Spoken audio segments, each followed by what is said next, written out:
So maybe Nice. just summarize in 1 minute too. And I think really think you can summarize in 1 minute what the Boris Johnson scandal is, and then move on to whatever It, update you wanted to share.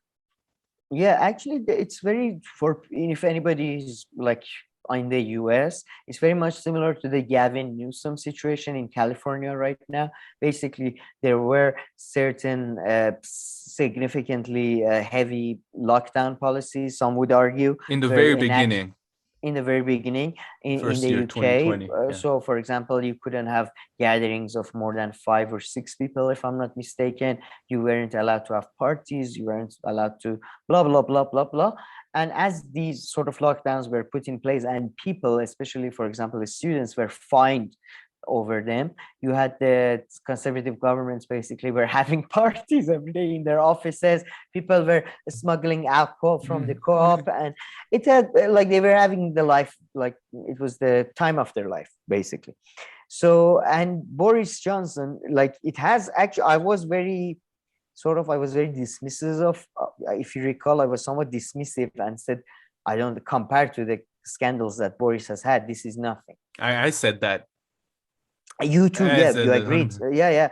But it seems that so far, in terms of actual damage, this one has been crazy. So, the guard, all the usual suspects they're having an article against him every day.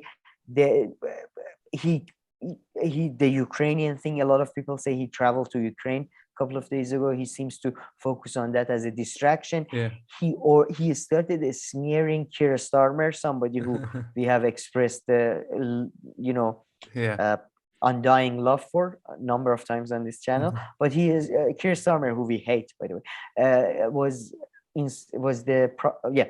Anyway, before I get to that, I just want to say, yeah, they were having parties and they were breaking the rules that they had made themselves. Then there was, so the Prime Minister commissioned a report by Sue Gray, who's responsible to looking into if ministers have broken ministerial code. She's released a report, and her report basically was the most polite version of they broke the rules. She said most of the activities could not be justified under the then ruling regime. Yeah.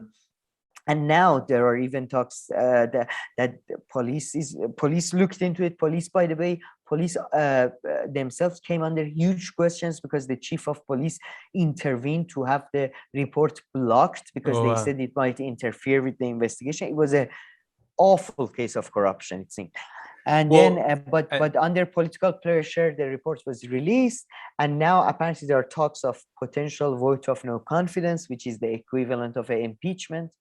So, and backbencher Tories are basically losing it. So, it seems it's a weird one. It's a weird one. Yeah, and I guess he kind of like denied it a few times, right? Like it was gradual. Like first he denied, he was like, "No, I wasn't at the party." Then he was like, "Fine, I kind of was at the party." It was so there were like a few steps.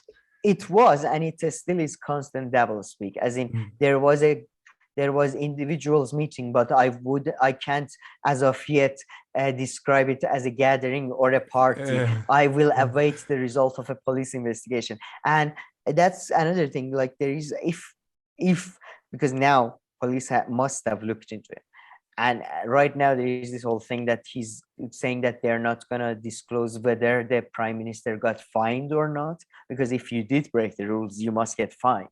So if he doesn't get fined, it's a corruption case. Yeah. If he does get fined, it's a definite proof that he broke the rules. So that's why they're saying we are not going to say either way, we are not going to disclose it. But then Tories, as it is very typical with Tories, have gone on the offensive. And I don't know if you remember the Jimmy Savile case. No. Jimmy Savile was this disgusting human being of it's a shame to categorize him as a human being. He was a DJ in the UK.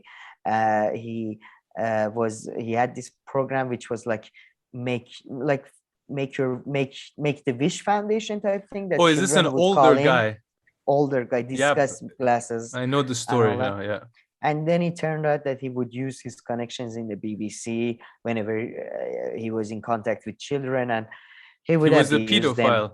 No? Yeah, Yeah. exactly. He was a pedophile who abused children, including children in hospitals, including children in orphanages. So a disgusting piece of shit. And he was very At it, much liked back in the day and everything. Like, oh yeah, and yeah, BBC, mainstream. there was even like there are indications that BBC may have new stuff, but Hmm. they like didn't follow up, blah blah. It's a disgusting affair. At the time, there apparently at the time where there were reports about him or there were allegations about him, Keir Starmer was prosecutor general. Everybody who I've like everybody who's looked into the thing, they say that even though he was prosecutor general, it's kind of like saying that, you know what I mean? It's like now Boris Johnson is trying to say it was his fault that Jimmy Savile wasn't prosecuted, Hmm. even though Jimmy Savile had extensive relationship with Conservative Party, and even though most of pedophiles in UK turn out to be Conservative Party members, it's been a very common theme. So it is a smear campaign, really. You might disagree. I haven't looked into the details, but everybody who has says that it seems to be a smear campaign Towards Keir Starmer. towards Keir Starmer.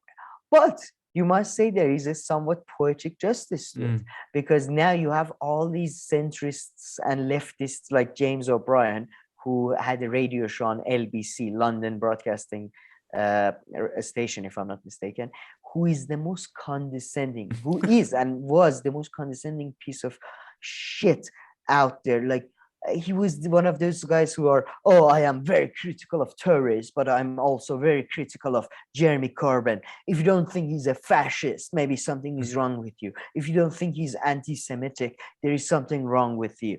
So, and now they're all like, oh my God, how dare they smear Keir Starmer as a somebody who didn't do enough to fight pedophiles. I don't know, but yeah. So there is a little bit of joy I am getting from this. That, you know, oh my God, the right-wing newspapers are going with Prime Minister's characterization. Yeah, just like how you went with Jeremy Corbyn's characterizations by the same right-wing Yeah. newspapers. How you called him a terrorist, how you put his face on Voldemort's face and made videos about it. So there is a bit of a, I must say, I'm getting some joy from that. But it's not right, and it is fascinating. It's like Boris Johnson has become the Don Quixote of politics. I feel it's like every week his adventures continue, his bumbling adventures. But Maybe not man, Don Quixote, or maybe more Norman Wisdom. but I mean, I still do think that, sure, he was a hypocrite, right? His government came up with all these lockdown laws and stuff, and they Oh, he didn't was a follow them. hypocrite. Yeah. But I mean, on the scale of bad things that the prime Yes, selling minister, weapons the to former Saudi for. mayor of London can do are much more than this. But it's just funny how these things bring you down, you know, how something like this can be what, It it brings you down. reminds. And I kind of made the parallel last time with Trump and Ukraine. Trump has perhaps a million things you can attack him, but unsuccessful in their case, though. They chose the Ukraine one, the Democrats, because of course everything else that could be turned back to them. This was one where they found an angle kind of where they were a bit shielded, but not even that much. So it's It's remind. just so sad in a way, though, that it comes down, if he is taken down, I don't care for him particularly, but it's about something that is okay. He was a hypocrite. Grow up. There Yeah, are worse things. exactly. If this is the barrier, if this is No, like I definitely the agree. Yeah. level. I mean, Boris Johnson, like his case is, in my view, is very parallel to the governors of the US. I just Mhm. mentioned Gavin Newsom in California, but Cuomo, Cuomo is, in my view, responsible for killing of number of older people with his policy towards housings, and then lying about the statistics and all of Mhm. that, putting older people back into like nursing homes and that type of thing. And he didn't go down for that. He went down for his disgusting sexual behavior. So it is, yeah, one I would say is worse than the other. But yeah, you're right. It seems that sadly one is more attractive both in terms of media and being juicy and Yeah. gossipy. And as you said, I think the crucial point is that in some issues they can come to, like, in some issues they can't criticize because Yeah. it quickly turns back on them. Exactly. I mean, it's not like he lied about, the UK's role in Afghanistan He or has like anything no, else, but he or has like, done all of yeah, those he has things done that you all of those, say. right? Yeah, So it comes down to this like half-ass party and stuff. It's it's just such a pathetic. joke. It is, and that's the thing. It's kind of about hyper normalization that Adam Curtis talks about. You do feel like you're living in a like media is having its own reality with Hmm. the state, because I think most people knew, like, who was thinking Boris Johnson, the man who still is I mean, unclear if he had 27 children or you 35. sometimes say, oh, X, Y, or Z is like, if you're that gullible, it's your fault. And I sometimes counter you and I'm like, no, you're being harsh. But exactly in this case, if you thought You're that being the a prime dick. minister was following the lockdown rules, not that it's good that he's breaking them, but if you really thought that's the case, I mean, You're you a you child. can't be that gullible You shouldn't be allowed to in vote, life. for sure. You shouldn't be allowed. If you think any politician without complete supervision follows any rules, Yeah. you really are a child. Not that it makes it okay, but they're No, just such but that's bigger life. fish to fry and attack when it comes to their behaviors that this is just like Yeah, I yeah. under I mean, if for me it undermines like the validity of all the criticism and all that when you make such a big deal out of this, but definitely not surprising. If I was surprised, then I'd be part of the gullible Yeah, people from a different angle. or at least now stop being like every day they are surprised. It's like, okay, you heard the news a week ago. Maybe your mentality should adjust to the Yeah. realization that politicians may lie.